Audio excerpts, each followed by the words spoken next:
Hello everyone, here are the latest market news on August the 7th, 2019. India cuts interest rate following New Zealand.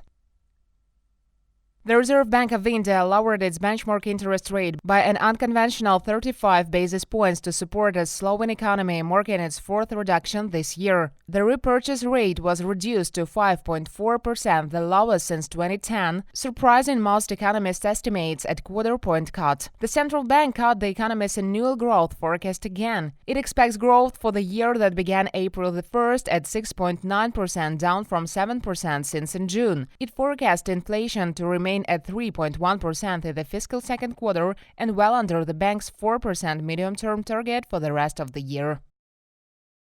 Oil prices down amid demand concerns.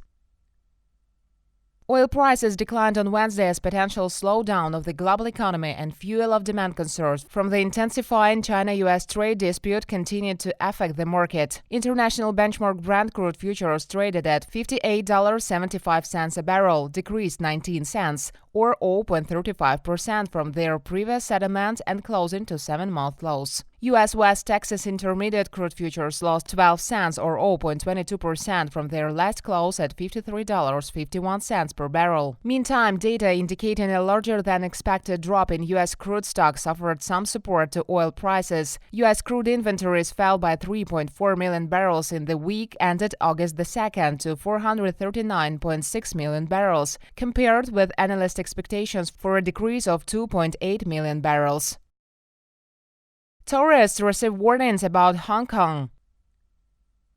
Australians traveling to Hong Kong have been warned to exercise a high degree of caution as Hong Kong was facing its worst crisis since the former British colony was handed back in 1997. Ireland, the UK, and Japan have all issued Hong Kong's travel warnings since July. Zhang Xiaomin, one of the most senior Chinese officials overseeing Hong Kong affairs, said the central government is highly concerned about Hong Kong's situation and trying to study, make decisions and agreements from a strategic and across-the-board level. Hong Kong is facing the most serious situation since its return to China. Therefore, today's seminar is very important. The city-state has faced months of sometimes violent protests that began with opposition to a new suspended extradition law and which have evolved into a direct challenge to the government of embattled leader Carrie Lam.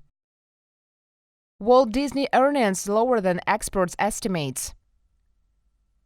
Walt Disney Co. reported earnings that missed forecasts of economists from Wall Street as the company developed its streaming media unit and began folding its assets purchased from 21st Century Fox. Shares of Disney, which have surged 27% this year and hit an all-time high last week, dropped as much as 5% in after-hours trading to $135. Excluding certain items, Disney earned $1.35 per share for the quarter that ended in June, below average analyst estimates of $1.75 per share, according to IBES data from Refinitiv. A blockbuster movie, Avengers Endgame, the highest-grossing movie of all time, helped boost company's revenue to $20.2 billion, but that was less than $21.5 billion that analysts expected. Meanwhile, Disney is investing heavily in digital media platforms to challenge the dominance of Netflix Inc., the biggest digital bet of American conglomerate. A family-friendly subscription service called Disney Plus is scheduled to debut in November.